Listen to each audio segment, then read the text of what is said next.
In the stillness of a summer night in 1963, a train cut across the English countryside. Its carriages heavy with letters, parcels, and millions in banknotes bound for London. The Royal Mail train, trusted and routine, had made this journey countless times before. But on this night, its path would be interrupted and history would be made. At a lonely stretch of track in Buckinghamshire, the signal lights glowed red. The driver slowed, unaware that the light was no accident but the work of men waiting in the shadows. What followed would become one of the boldest crimes of the 20th century, a heist carried out without a single gunshot fired, a robbery so daring that it would forever be known simply as the Great Train Robbery. This was no ordinary theft. It was a carefully orchestrated operation, dreamed up by a charismatic leader, executed by a gang of men from all walks of the criminal underworld. They planned it with precision, rehearsed every detail, and struck with military-like discipline. In less than half an hour, they vanished into the night with more than £2.5 million, a fortune that would be worth tens of millions today. But what began as a triumph soon spiraled into chaos. The robbers became fugitives. The police launched one of the largest manhunts in British history. Trials, betrayals, daring escapes, and lives spent on the run would follow. This is not just a story of stolen money. It is a story of ambition, greed, betrayal, and the high price of daring to defy the law. This is the legend of the Great Train Robbery. To understand how the Great Train Robbery came to be, we must first step back to Britain in the early 1960s, a nation caught between its past and its future. The war was over, but its shadow still lingered. Streets were lined with brick, homes many built hastily to replace those bombed in the Blitz. The older generation clung to memories of ration books and sacrifice, while the younger ones, the so-called baby boomers, embraced change, style, and rebellion. Rock and roll filled dance halls. The Beatles were rising. A new Britain was being born. But beneath this fresh energy, the underworld thrived. London had its share of spivs, hustlers, and career criminals. The black market that had once flourished during wartime shortages had never truly disappeared. It had simply changed shape. Now in smoky pubs and back-alley clubs, men whispered of easy money, hijacking lorries, burglaries, betting scams. For those bold enough, the opportunities were endless. Among these men was Bruce Reynolds. Reynolds was not a thug or a brute, he was a thinker. Tall, sharp-dressed, with a taste for good wine and fast cars, he had always seen himself as different. He wasn't content with small-time theft. He wanted the big one, something that would secure his place in history and his family's future. In his orbit were men like Gordon Goody, his trusted lieutenant, cool-headed, reliable. Then there was Charlie Wilson, nicknamed the Silent Man, calm but dangerous when needed. Buster Edwards, a streetwise hustler who knew how to move in and out of shady circles. And others, safecrackers, drivers, men who could handle themselves if things got rough. This loose network of criminals had worked on jobs before. Armored vans, payroll robberies, but nothing like what was about to unfold. The seed of the plan came from whispers. Somewhere along the railway line from Glasgow to London, a Royal Mail train was hauling more than just letters. Inside, in locked carriages, sat millions of pounds in used banknotes. Normally, these trains carried smaller sums, but with a recent bank holiday, cash had piled up, and this particular train would be carrying a fortune. It was the kind of chance that came once in a lifetime. For Reynolds, the idea was electric. A moving train in the dead of night full of money. If it could be stopped. If the right carriage could be detached and emptied, the gang could make off with wealth beyond their wildest dreams. But how do you stop a train without anyone suspecting sabotage? That was the puzzle. Here inside, information proved crucial. A contact and insider linked to the railway explained how the signal lights worked. If the green light could be turned red, the train would halt on command. With a little ingenuity the gang could create. Their own stop in the middle of the countryside. The location chosen was near Cheddington in Buckinghamshire, a quiet rural stretch of track overlooked by Bridego Bridge. Remote, dark and isolated, it was the perfect spot. The plan was simple in theory, but daring in practice. Tamper with the signals, force the train to stop, overpower the driver and take control of a high-value carriage. But a plan of this scale needed more than just daring. It needed men, and not just any men. Reynolds began to recruit carefully. He gathered not only his closest allies, but also specialists. Men who could uncouple carriages. Men who could handle heavy sacks of money quickly. Men who could drive fast without losing their nerve. In the end, the team grew to more than a dozen. Each man had a role, each piece fitted into the puzzle. And then there was Leatherslade Farm, hidden in Buckinghamshire. This old farmhouse became the gang's safe haven, remote enough to avoid suspicion, large enough to store both men and money. It was their retreat, their fortress. After the robbery, they would vanish there, divide the cash and lay low until the storm blew over. Every detail was rehearsed. They practiced stopping and moving train carriages. They studied how to haul sacks of money efficiently. They tested vehicles too sturdy, Land Rovers fitted with false plates, ready to carry the fortune away. Even communication was planned.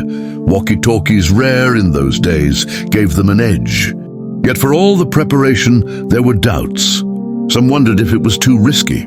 Others feared betrayal, the ever-present danger in the criminal world. And Reynolds himself knew that once the plan was set in motion, there would be no turning back. Success would make them rich beyond measure. Failure would destroy them all. As the days drew closer, nerves sharpened. Men who normally joked and laughed grew quiet. Cigarettes burned faster. Every knock on the door made hearts skip. They were preparing not just for a robbery, but for the robbery. And so in the heat of that summer of 1963, while ordinary families took seaside holidays and children played in the streets, a gang of determined men readied themselves for one of the most audacious crimes Britain had ever seen. The stage was set, the plan was written. The only thing left was to strike. And in the early hours of August 8th, 1963, the Royal Mail train would speed into the night, carrying millions in cash. And hurtling straight toward destiny, the idea of the Great Train Robbery was daring enough. But to turn that idea into reality, the gang needed precision. Every move had to be calculated. Every mistake could mean disaster. In the weeks leading up to August 1963, the gang worked in secrecy. They were not a band of reckless outlaws. They were planners, engineers of crime. They understood that stopping a train was one thing, but disappearing with more than £2 million was another. The devil, as always, was in the details. First came the question of how to stop the train. They had their answer in the form of railway signals. The line near Cheddington was perfect, remote, quiet, with Bridego Bridge looming above.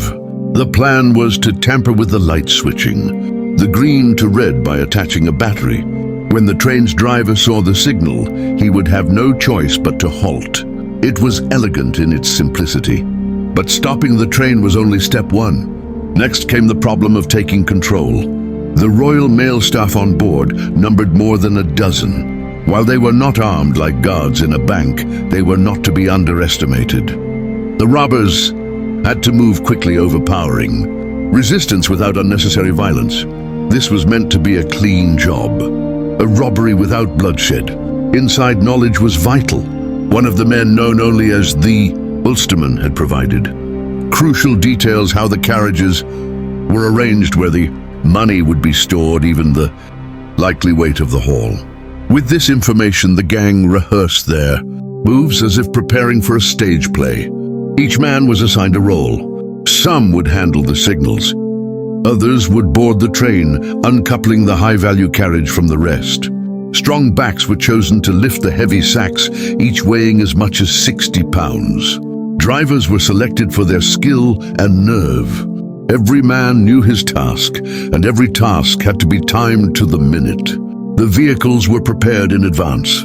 2 Land Rovers, sturdy and reliable, were fitted with false number plates. Their rear seats were removed to make room for the sacks of cash. A truck was also arranged to carry supplies to the hideout. Nothing was left to chance. And then there was Leatherslade Farm, purchased. In cash under false names, it stood as their sanctuary. Remote, hidden from prying, eyes it offered space to divide the money and wait until the search died down. For now it was their castle, but the farm would later become their downfall. Still, as the men gathered there in the days before the job spirits were high, they played cards, smoked, joked nervously about what they'd do with their share. Some dreamed of fast cars, others of pubs or businesses. Bruce Reynolds imagined a new life, entirely a man of means, no longer scraping by in the shadows. But there were doubts too. Ronnie Biggs, one of the lesser members, worried about his part. He was not a hardened criminal like some of the others. His role was small to provide, a train driver who could move the locomotive after it stopped. But even that small detail carried enormous risk. What if the replacement driver panicked? What if he failed to move the train? Then everything would unravel. Despite these nerves, Reynolds pressed forward. He reminded his men that fortune favored the bold. This was their chance, perhaps. The only one they'd ever get to pull off. Something legendary. The nights before the robbery were tense. They rehearsed, they checked equipment, they went over the plan again and again. Every man memorized his position like a soldier preparing for battle. The robbery would be swift, silent, and exact. That was the vision. Finally, the eve arrived. August 7th, 1963. The men gathered at Leatherslade Farm, ready to put the plan into action. Tools were packed. Gloves pulled tight, faces hardened with determination. As darkness fell, they set out in their vehicles, moving silently through the countryside. The roads were quiet, the world asleep. Yet in those cars sat one of the most audacious gangs Britain had ever seen. Each heartbeat carried the weight of the risk. Each mile brought them closer to destiny. At the signal box near Cheddington, a man waited with wires and a battery. Soon the light would glow red. Soon a train carrying millions would grind to a halt. And as the Royal Mail train roared south through the night, its crew unaware of what lay ahead, the gang positioned themselves, like actors waiting for their cue. The stage was set. The trap was ready. And in just a few short hours, the Great Train Robbery would move from plan to legend. Midnight, August 8th, 1963. The countryside of Buckinghamshire lay in silence. Stars glittered above the moon, faint behind drifting clouds. It was the perfect cover for what was about to happen. A Royal Mail train thundered south from Glasgow, carrying not just letters, but millions in banknotes. Its destination was London, but that night it would never arrive. At Brudigo Bridge, the gang waited in the shadows. Engines idled quietly. Faces were hidden beneath caps and scarves. For weeks they had planned. For hours they had prepared. Now it all came down to minutes. Near the track, one of the men connected wires to a battery, forcing the signal light to change. The glow of red pierced the dark. To the driver of the train, Jack Mills, it looked like nothing unusual, just a stop signal. He slowed the locomotive, unaware of the trap that had been laid. The train ground to a halt, and from the trees, shadows moved. The gang sprang into action. Some clambered aboard the locomotive, others rushed to the carriages. Jack Mills resisted, trying to fight back, but he was struck with a heavy iron bar. He felt dazed, blood trickling down his head. It was brutal, but the gang could not afford hesitation. They needed control of the train. Now came the delicate part. The plan had relied on a hired driver brought in by Ronnie Biggs to move the train forward after it stopped. But under the weight of the moment, the replacement panicked. He couldn't operate the locomotive. The plan teetered on the edge of collapse. In the chaos, Jack Mills, groggy and wounded, was forced to help. The gang compelled him to drive the locomotive forward, moving it under the cover of Brydago Bridge. There, waiting Land Rovers stood ready. The robbers uncoupled the high-value carriage, the one carrying the sacks of cash. With practiced efficiency, they set to work. The night erupted into a blur of movement. Men formed a chain, hauling sacks of money from the train down the embankment. Each bag weighed nearly 60 pounds, stuffed with used banknotes. The Land Rovers filled quickly, the air thick with the sound of boots pounding men. Grunting under the weight, the guards inside the train were stunned, but largely unharmed. No bullets were fired, no guns brandished. For all its violence, the robbery was strangely bloodless. It was speed and precision, not force, that carried the night. In less than half an hour, it was done. 120 sacks had been lifted, more than 2.6 million stolen, a fortune worth tens of millions today. The gang left the locomotive and its carriages behind. The crew, shocked and shaken, emerged into the night, staring at the empty train, the vanished fortune. Meanwhile, down rural back roads, the Land Rovers roared toward Leatherslade Farm. In the darkness, the men laughed and shouted, their arms aching but their spirits soaring. They had done it. Against the odds, against the law, they had pulled off the robbery of the century. For Bruce Reynolds, the moment was intoxicating. The leader of the crew, he watched the countryside speed past and knew he had achieved his dream. He had masterminded the greatest heist Britain had ever seen. But as dawn broke over the English countryside, the gang celebrated too soon. For though they had vanished into the mist with their millions, the world was waking, and soon Britain would know. Back at the tracks, railway workers discovered the halted train. News spread like wildfire. By mid-morning, headlines screamed, "The Great Train Robbery." Police flooded the area, combing the tracks, searching the countryside. Helicopters circled overhead. Roadblocks sprang up. The hunt was on. But for the moment at least, the gang was gone. Hidden away at their farm, they drank, they joked, they dreamed of the future. To them, the impossible had become real. In the space of 30 minutes, a group of ordinary men had changed history. They had stopped a train, taken millions, and disappeared without a trace. The perfect crime, it seemed, but perfection never lasts. The robbery was over. The money was theirs. In 30 minutes, the gang had pulled off the impossible. But stealing millions is only half the battle. Keeping it, that's where the real danger begins. At Leatherslade Farm, dawn broke over the countryside. The Land Rovers pulled up their engines hot, their boots and clothes caked with dust. Inside the farmhouse, the gang piled the sacks of banknotes high. Mountains of money, more cash than any of them had ever seen in their lives. The men laughed, cheered, even danced in the kitchen. Cigarettes lit, whiskey poured, they began counting their fortune. Over 2.6 million, the largest theft in British history. Each man's share would be a small fortune. But as the excitement burned, so too did unease.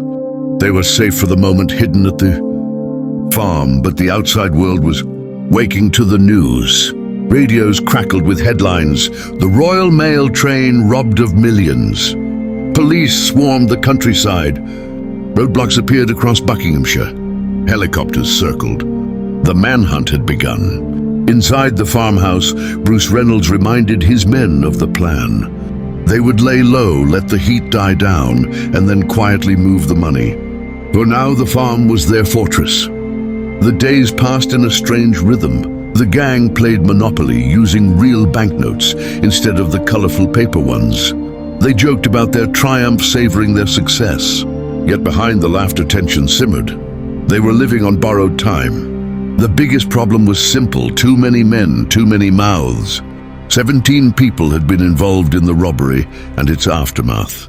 The more people, the greater the risk of mistakes. And soon mistakes began to appear. One member, nervous and careless, failed to follow instructions. Instead of burning their fingerprints from the farmhouse, they left them behind on bottles, on cutlery, on playing boards. To the police, Leatherslade Farm would later become a treasure trove of evidence. But for now, the gang felt untouchable. They imagined themselves as legends in the making. Some dreamed of retirement in Spain, others of pubs, cars, or gambling fortunes. Bruce Reynolds still imagined himself as a gentleman thief, clever, stylish, admired. Yet even Reynolds could not silence the growing cracks. Arguments broke out. Paranoia spread. They couldn't stay at the farm forever. The longer they remained, the more dangerous it became. After only a few days, the decision was made the farm had to be abandoned. The money would be divided, the vehicles scattered, the men to disappear into the shadows. But moving millions in cash quietly is no simple thing. As they loaded their shares into bags, cars, and hiding places, the gang scattered. Some fled north, others slipped into London. Back on the tracks, investigators pieced the puzzle together. The robbery had been precise, but its very scale left behind clues. The altered signal, the abandoned train, the trail of boot prints down the embankment, each detail told a story. Scotland Yard launched one of the largest investigations in British history. Detectives swore they would not rest until the robbers were found. When police discovered Leatherslade Farm, the tide turned. Inside, they found fingerprints on doors, on food, on a Monopoly board. It was as if the gang had left their signatures behind. Forensic teams matched the prints to known criminals. Names began to surface. Bruce Reynolds, Ronnie Biggs, Buster Edwards, Gordon Goody, Charlie Wilson. The hunt now had targets. For the gang, the celebration was over. Newspapers splashed their faces across front pages. Rumors swirled in pubs and markets. Friends and family whispered. Some men, weighed down by their shares of stolen cash, panicked. Others slipped up, flashing too much money, drawing unwanted attention. Within weeks, the net began to close. Arrests followed, one man after another, dragged before the courts. The Great Train Robbery, once hailed as the perfect crime, was crumbling under the weight of its own aftermath.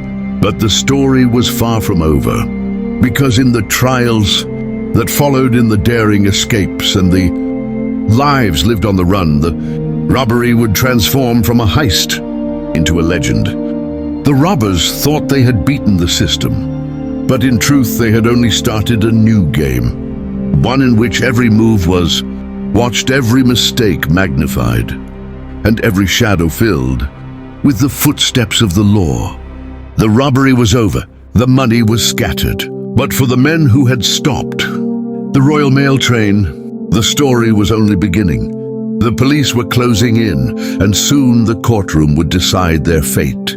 Yet even then, some of the robbers refused to bow to the law. Some would vanish, slip through the cracks, and turn their lives into tales of escape and exile.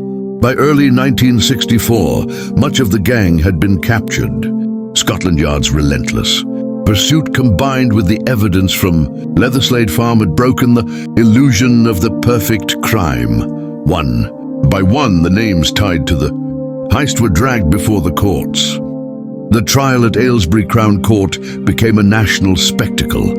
Crowds gathered outside, journalists scribbled furiously, and the defendants, dressed in suits, defiant and stone-faced, became unwilling celebrities. The country watched as the details of the crime unfolded, the tampered signals, the sacks of money, the farmhouse hideout. And then came the sentences. The judge, determined to send a message, handed down punishments that stunned the nation. 30 years. Not 10, not 15, but 30. It was one of the harshest sentences ever given for robbery in British history. For some, it meant a lifetime behind bars. But the story didn't end with the clang of prison doors. Charlie Wilson, nicknamed the Silent Man, refused to serve out his time quietly.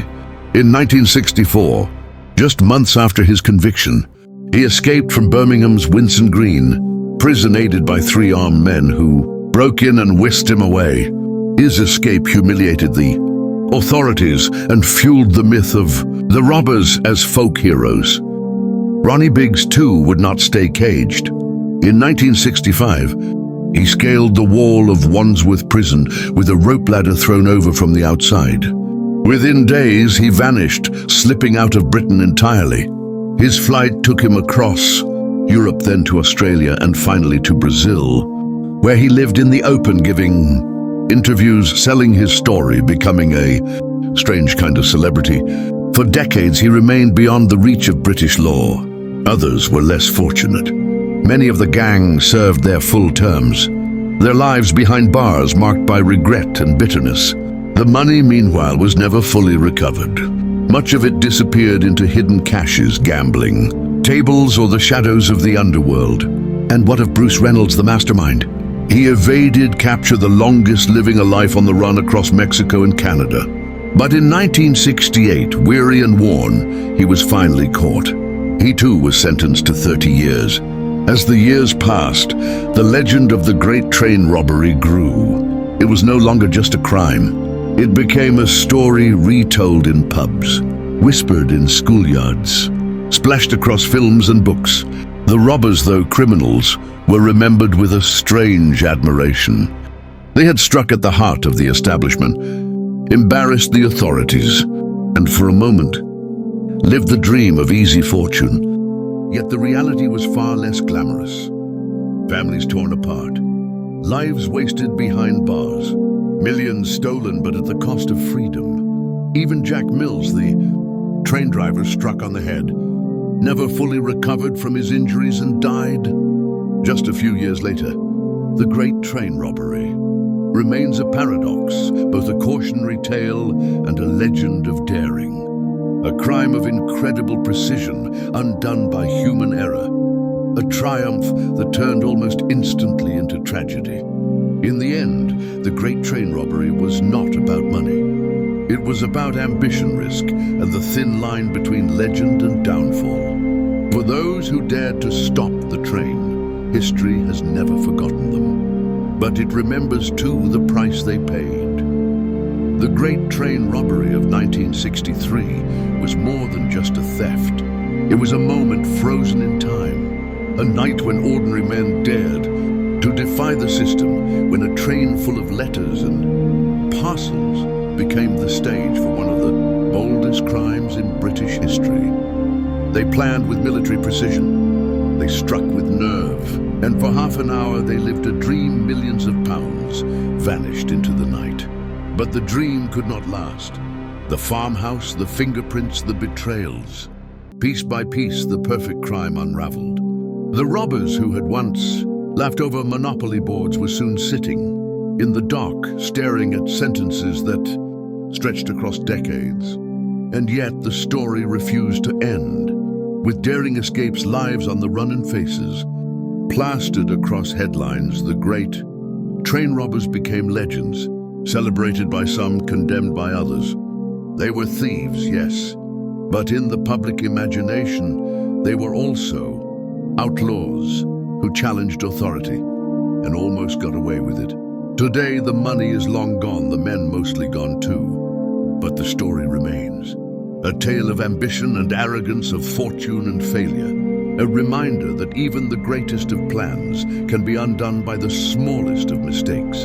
The Great Train Robbery stands as a legend of the 20th century, not for the money stolen, but for the myth it created. A story told and retold across generations. A story that began on a quiet track in the English countryside, on a night when the signal turned red and history was made.